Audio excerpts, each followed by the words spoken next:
पाया पडावं का बापाने पोराच्या? हां कसं आहे बरं जाऊ द्या, हे नाही कळत. नवऱ्याने बायकोच्या पाया पडावं का बायकोने नवऱ्याच्या? हे तर कळलं का? कसं आहे? हां नवऱ्याने बायकोच्या पाया पडावं, बरोबर आहे ना? हां कसं आहे? बायकोने नवऱ्याच्या, हा हे तर एवढं तर कळतं ना. बायकोने नवऱ्याच्या पाया पडावं. मग बापाने पोराच्या पाया पडावं की पोराने बापाच्या? पोराने बापाच्या. सासूने सुनाच्या पाया पडावं का सुनाने सासूच्या? हां सासूने सुनाच्या. हां बरोबर आहे का नाही? हां हां सुनाने सासूच्या आहे का नाही? सुनाने सासूच्या पाया पडावं, बायकोने नवऱ्याच्या पाया पडावं, मुलाने बापाच्या पाया पडावं, मुलाने आईच्या पाया पडावं. हां बापाने मुलाच्या पाया पडू नये, नवऱ्याने बायकोच्या पाया पडू नये आणि सासूने सुनाच्या पाया पडू नये शास्त्राच्या नियमानुसार, बरोबर आहे. मुलगा बापाच्या पाया पडू शकत नाही, सून सासू सुनाच्या पाया पडू शकत नाही आणि नवरा बायकोच्या पाया पडू शकत नाही शास्त्रानुसार. पण कदाचित अशी वेळ येते हां रोजच सासू सुना भांडणं करायला लागल्यात. रोजच सासू सुना समजा एखाद्या वेळेस भांडणच लागले तर नवरा मध्यस्थी कोण असतो? नवरा. एकीकून आई आणि एकीकून बायको का नाही? मग हे रोज भांडण ते काय होतं? वैतागून जातो आणि वैतागून गेल्यानंतर त्याचा नाइलाज होतो. आता बायको हालून ऐकाना, काय भांडण करायली म्हणून मारली तरी ऐकाना, बरं त्याच्यानंतर समजावूनही सांगितली तरी ऐकाना. मग शेवटी नवऱ्याचा नाइलाज होतो आणि मग तो म्हणतो, हे बघ गड्या तू ह्या पाया पडतो. हां काय म्हणतो तो? तुझ्या पाया पडतो पण भांडण काय करू नको. हां आपल्याला जर सुखाने राहायचं असेल, हां एखादी गोष्ट तू समजून घे. हां नाही त्या आमच्या आईला कळत बाबा हे का नाही, तिच्या वरचं ती जर तुला लईच बोलत असेल ना, एखादी गोष्ट तू समजून घे. हां पण मी तिच्यावरचं मी तुझ्या पाया पडतो पण इथून पुढे भांडण करू नको. कशामुळं पाया पडावं लागलं? वैतागून गेल्यामुळं का नाही? वैतागून गेल्यामुळं. वैतागतेत माणसं संसारामध्ये, एवढे वैतागते काय किती महाराज, लईच अवघडे महाराज. एक जणाची बायको मेली आणि तिचं प्रेत चाललं, बायकोचं प्रेत. आणि ज्यावेळेस 4 माणसाच्या खांद्यावर हे प्रेत चाललं आणि तिचं गाडगं धरलं तिच्या नवऱ्याने, गाडगं नवऱ्याने धरलं, प्रेत 4 जणाच्या खांद्यावर आहे. पण हे प्रेत यात्रा जरा विचित्रच होती. ज्याने गाडगं धरलं का, हां त्याने हातामध्ये एक कुत्रं धरलं होतं, पुन्हा बाजूला कुत्रं, निळकंठ महाराज. आणि त्या कुत्र्याला असं सजवलं होतं, बेस्ट हारं बिरं त्या कुत्र्याला घातले होते. एका हातात ते सजवलेलं कुत्रं आणि एका हातामध्ये गाडगं. प्रेत यात्रा चालली. बाकीचे लोक विचार करू लागले, प्रेत यात्रा भरपूर पाहिल्या म्हणे, पण अशी प्रेत यात्रा पाहिली नाही हे का नाही. मग एकाला राहवलंच नाही, तो त्या प्रेत यात्रेमध्ये आला आणि त्या प्रेत यात्रामध्ये काही पाठीमागं लोक चालत होते. पाठीमागं चालणाऱ्या एका जणाला विचारलं, का हो मी भरपूर प्रेत यात्रा पाहिल्या, मीही मातीला गेलो, पण गाडगं धरणाऱ्याच्या हातात कुत्रा आजपर्यंत का नाही पाहिलं. ते म्हणलं तसं नाही. म्हणला ही जी प्रेत यात्रा आहे का, ही म्हणला त्या गाडगं धरणाराची बायको आहे म्हणला, मेलेली. काय गाडगं धरणाराची बायको ही मेलेली आहे. मग हिचं गाडगं नवऱ्याने धरलं, पण जे कुत्रं हातामध्ये धरलं का तेच कुत्रं चावून ही मेली म्हणला. अलग ध्यानात तुमच्या, तेच कुत्रं चावून ही मेली म्हणून त्यानं कुत्र्याला सजून चाललेलं. ते भेटल्याला म्हणते, आपल्याला हे कुत्रं भेटन का? ज्याला विचारलं ते म्हणलं, आम्ही का येडे आहेत का लाईनीला लागणारे, आधी आमचा नंबर होती म्हणला का नाही. म्हणजे एवढे लोक वैतागलेत हे का नाही, लय वैतागले. सोपं नाही महाराज. एक बरं सगळं काऊन नाही वैतागायचं माणूस, सगळं यायच्या मनावर.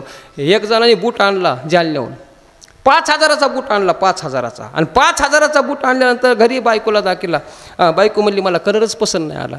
आता सगळं बायकोच्या मनावर असतं होय काही बायकोच्या मनावर, अरे तुझे कपडे, तुझे सॉक्स, तुझे बूट तुझ्या मनावर घे ना, का ते सुद्धा बायकोच्या मनावर. काही एवढं बायकाचं ऐकत, एवढं बायकाचं ऐकतात. मग ती म्हणली मला हे कलरच पसंत नाही, ते परत वापस गेलं, दुसरा घेऊन आलं. हां, तेही पसंत नाही आला, परत वापस गेलं, चपला आणल्या, चपला पसंत नाही आल्या, 4-5 बाऱ्या झालं, ते कदरून गेलं. बायकोला कोणताच बुटं पसंत येणं, चपला पसंत येणं, हे कलर आण, ते कलर आण, कदरून गेलं. पुन्हा ते वापस गेलं जालन्याला. जालन्याला गेल्यानंतर पुन्हा त्या दुकानावर गेला. दुकानावर म्हटलं, ओ जो बूट मी पहिल्या वेळेस नेलता का तोच बूट मला परत द्या. ते म्हणलं का, तुम्ही तर पहिल्या वेळेस नेलता, आता का तुमच्या बायकोची चॉईस बदलली का म्हणला, आता तुमच्या बायकोला कलर पसंत पडला का, चॉईस बदलली का. ते म्हणलं बायकोची चॉईस नाही बदलली, मी बायकोच बदलून टाकली म्हणलं. वैतागून गेलो म्हणला, तिला कुठं सांभाळीत बसायचं म्हणलं, काय का नाही. एवढे लोक कदरले. या गोष्टी का सोप्या आहेत का महाराज संसारामध्ये. हां, म्हणून जगद्गुरु तुकोबाराय सांगतात, पाया पडण्याची वेळ त्याच वेळेस येते न ऐकल्यामुळे. समाज ऐकत नाही, मुलगा ऐकत नाही, म्हणून मुलाच्या पाया पडण्याची वेळ येते. हा, विनाकारण पाया पडावा लागत नाही. मग तसं जगद्गुरु तुकोबारायाने या समाजाकडे पाहिलं, उपदेश करून हे लोक ऐकत नाही ऐकत. मग आता तुम्हाला महाराज सांगतात की तुमच्या पाया पडतो गड्या, पाया पडतो. या ठिकाणी वाईट वागू नका, वाईट खाऊ नका, चांगलं या ठिकाणी तुम्ही जीवन जगा, आपलं अंतकरण निर्मळ करा. सकळांच्या पाया माझे दंडवत, आपुलाले चित्त शुद्ध करा. माणसाने चित्त शुद्ध केलं पाहिजे. हे जोपर्यंत चित्त शुद्ध होत नाही तोपर्यंत मायबाप परमार्थ होऊ शकत नाही. परमार्थ होण्याकरता माणसाला चित्ताची गरज आहे. हां, आणि जर चित्त जाग्यावर नसेल तर महाराज सांगतात, जवळी नाही चित्त काय मांडिले प्रेत, काय मांडिले प्रेत, काय मांडिले प्रेत. जवळी नाही चित्त काय मांडिले प्रेत, काय मांडिले प्रेत, काय मांडिले प्रेत. चित्त जर जवळ नसेल, चित्त जर जाग्यावर नसेल तर महाराज सांगतात काय कामाचं ते. अरे प्रेतात आणि तुमच्यात काय फरक आहे. भीतीला बसून टेकवलेलं प्रेत त्याला काय कळतं का, नाही कळत. तसं आपलंही चित्त जर जाग्यावर नसेल, कोणतीही गोष्ट करत असताना चित्ताची गरज आहे. चित्त फार महत्त्वाचं आहे. व्यवहार असू द्या, परमार्थ असू द्या, कोणतंही काम असू द्या, काम करत असताना कशाची गरज आहे, चित्ताचीच गरज आहे. तुम्ही जर काम करत असताना तुमचं चित्त जर त्या कामामध्ये नसेल तर ते काम यशस्वी पार पडतं का, नाही पडत. हां, काम यशस्वी होऊ शकत नाही. कामाकरता चित्त लागतं. हां, प्रपंचाकरता चित्त लागतं. व्यवहार करायचा असेल तर चित्त लागतं. तसं परमार्थाकरता सुद्धा चित्ताचीच गरज आहे. म्हणून चित्त फार महत्त्वाचं आहे. आणि ह्या चित्ताला शुद्ध केल्याशिवाय माणूस तिथपर्यंत पोहोचू शकत नाही. यशाचं शिखर गाठायचं असेल तरी चित्त शुद्ध करावं लागेल. म्हणून माणसाने ह्या चित्ताला निर्मळ बनावं. निर्मळ चित्ते झाले नवनिते, पाषाणा पाजर फुटते रे. का नाही, चित्त निर्मळ करावं. तुका म्हणे चित्त झाले या निर्मळ, एवोने गोपाळ राहे ते. देव ह्या चित्तामध्ये येऊन राहतो. म्हणून महाराज सांगतात, सकळांच्या पाया माझे दंडवत, आपुलाले चित्त शुद्ध करा. विठोबा रखुमाये, जय विठोबा रखुमाये, विठोबा रखुमाये, विठोबा रखुमाये, विठोबा रखुमाये, विठोबा रखुमाये, विठोबा रखुमाये, विठोबा रखुमाये, विठोबा रखुमाये, विठोबा रखुमाये. जय जय जय विठोबा रखुमाये, विठोबा रखुमाये, विठोबा रखुमाये, विठोबा रखुमाये, विठोबा रखुमाये, विठोबा रखुमाये, विठोबा रखुमाये, विठोबा रखुमाये.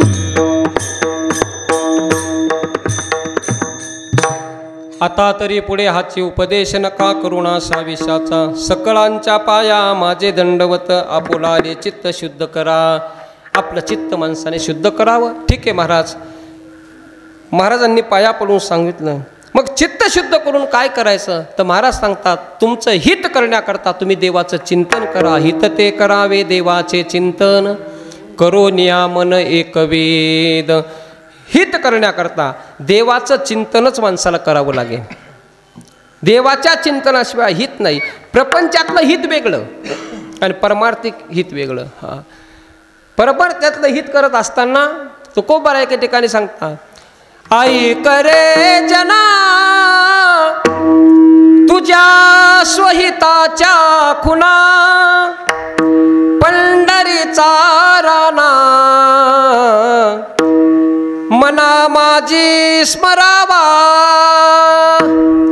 महाराज सांगतात, हित करण्याकरता तो पंढरीचा पांडुरंग मनामध्ये माणसाने त्याचं स्मरण केलं पाहिजे. देवाचं स्मरण माणसाने नित्य करावं. देवाच्या स्मरणाशिवाय माणसाने जीवनच जगू नये. स्मरण. आणि कसं आहे, आपल्याला नेमके संकट आल्यावर देवाचं स्मरण होतं आणि सुख आला की आपण देवाला विसरून जातो. दुःख में सुमिरन सब करे, सुख में करे ना कोई, सुख में सुमिरन जो करे, दुख काय का होय कबीरा, दुःख काय का होय. सुखामध्ये जर आपण स्मरण केलं तर माणसाच्या जीवनामध्ये दुःखच येऊ शकत नाही. पण आपण नेमकं सुखामध्ये देवाला विसरतो आणि दुःखामध्ये देवाकडे जातो. देव एवढा येडा आहे होय, ते म्हणे सुख आलं तेव्हा तर लई तिकडंच पळू लागलास. हां, माझं तुला देवळ दिसलं नाही, हां, तुला तीर्थयात्रा दिसल्या नाही, तुला अन्नदान दिसलं नाही, तुला ज्ञानदान दिसलं नाही, हां, तुला सप्ताह दिसला नाही. कधी? सुखामध्ये. मग सुखामध्ये माणूस देवाकडे जात नाही आणि दुःख आल्यावर मग देवाला कवटाळून धरतो, मग देवापाशी रडतो. बरोबर आहे का नाही? माणसाने सुखामध्ये देवाकडे जावं. देव सतत स्मरावा. हिता करता ऐकरे जना तुझ्या स्वहिताच्या कुणा, हित ते करावे देवाचे चिंतन, करो नियामन एक वेद. हे मन माणसाने एके ठाई केलं पाहिजे. चित्त आणि मन हे एकच आहे का नाही? हे एकच आहे. हे मन माणसाच्या ठिकाणी मन आहेत. ह्या मनाला दोन बायका आहेत, संकल्प आणि विकल्प. मनुराजा एक देहपुरी, असे नांदतो त्याचे दोघे नारी, पुत्र पौत्र संपन्न भारी, तेने कृपा केली आम्हावरी गा, मनवोने आलो या देशा. मनाला दोन बायका आहेत. एक मन म्हणतंय चल कीर्तनाला, आणि एक मन म्हणतंय काय कीर्तनाला जाऊ नंतर जेवायला, हे का नाही? दुसरं मन म्हणतं नुसतं जेवायला जाऊ, आणि एक मन म्हणतंय चल कीर्तनालाही जाऊ आणि नंतर जेवणही करू. असं आहे मायबा. एक मन इकडे येऊ देत नाही आणि एक मन इकडे ओढ घेत आहे. पण काय असतं माहिती आहे का? चांगल्यावर वाईटाचा प्रभाव जास्त पडतो आहे. चांगल्यावर वाईटाचा पगडा जास्त आहे. हां, वाईट म्हणजे या ठिकाणी लवकर माणसाला खेचून घेत आहे. चांगली गोष्ट माणसाला लवकर आवडत नाही. चांगलं माणसाला लवकर आवडतं का? चांगलं सांगितलेलं लवकर आवडत नाही. हां, वाईट सांगितलेलं माणसाला लवकर आवडतं. किती सांगा तुम्ही, हां ही गोष्ट चांगली नाही, पण तो माणूस ती केल्याशिवाय राहणारच नाही. हां, किती समजून सांगा, रात्रंदिवस डोकं फोडा, माणसाला चांगलं त्या ठिकाणी ऐकावं वाटत नाही. मग ह्या मनाला चांगल्या गोष्टी पटत नाही, ह्याला वाईट लवकर पटतं. ह्या वाईटाच्या मागे या मनाची ओढ असते. मग याच मनाला चांगलं त्या ठिकाणी दाखवावं. हां, मन हे एक रूप करावं आणि त्या देवाकडे ह्याला लावावं. तिकडे लावायचं असेल तर फक्त याला संतांची संगत महत्त्वाची. संतांची संगत, संतांच्या संगतीमध्येच गती, अधोगती, मनाची हे युक्ती. मन लावा एकांती साधू संगे. साधूच्या संगतीमध्ये मनाची या ठिकाणी गती होत असते. आणि अधोगती जर करायची असेल तर मग कोणासंगही राहा, हे का नाही? ह्या संसारातली माणसाबरोबर कोणासंग राहिलं की मग माणसाची अधोगती झाल्याशिवाय राहत नाही, आणि चांगल्या लोकांसंग राहिलं की गती झाल्याशिवाय राहत नाही, हे का नाही? आपल्याला प्रगती करायची असेल तर चांगल्याच लोकांसंग राहावं लागेल का नाही? आता शाळेतले जे मुलं आहेत, हे का नाही, शाळेत जायले एखाद्या हुशार विद्यार्थ्याबरोबर जर एखादा हुशार मुलगा राहिला तर तो हुशार होतो का येडा होतो? हुशारच होतं. अरे त्याने 80% घेतले तर हे त्याच्या पाठीमागे 70% तरी घे. पण हे 70%वाले 80%च्या मागं जाय ना, ते 40%वाल्या संघ फिरायला लागले. कोण? 80% तर संतांच्या संगतीमध्येच त्याला जावं लागेल. गती अधोगती मनाची युक्ती, मन लावा एकांती साधू संगे, संताचे संगती मनोमार्ग गती, आकळावा श्रीपती येणे पंते. देव आकळता येतो पण मनाला फक्त संताची संगत लागते. महाराज सांगतात त्याच्याकरता करून या मन एकवेद, सकळांच्या पाया माझे दंडवत, आपुलाले चित्त शुद्ध करा. शेवटी जगद्गुरु तुकोबराय सांगतात दादांनो, जीवनामध्ये लाभ जर प्राप्त करायचा असेल तर याच्याकरता तुम्हाला व्यापारच करावा लागेल. व्यापाराशिवाय जीवनामध्ये लाभ प्राप्त होऊ शकत नाही. अभंगाचं शेवटचं तुका म्हणे लाभ होय तो व्यापार, तुका म्हणे लाभ होय तो व्यापार, तुका म्हणे लाभ होय तो व्यापार, तुका म्हणे लाभ होय तो व्यापार, तुका म्हणे लाभ होय तो व्यापार, तुका म्हणे लाभ होय तो व्यापार, तुका म्हणे लाभ होय तो व्यापार, तुका म्हणे लाभ होय तो व्यापार. करा काय फार शिकवावे, करा काय फार शिकवावे, शिकवावे, सकळाच्या पाया माझे दंडवत, सकळाच्या पाया माझे दंडवत. करा काय फार शिकवावे, करा काय फार शिकवावे, करा काय फार शिकवावे, सकळांच्या पाया माझे दंडवत, सकळांच्या पाया माझे दंडवत. आपुलाले चित्त शुद्ध करा,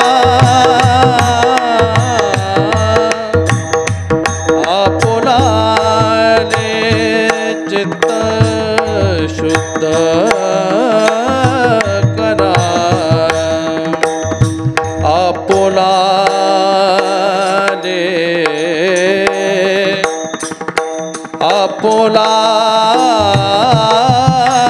आपुलाले आपुला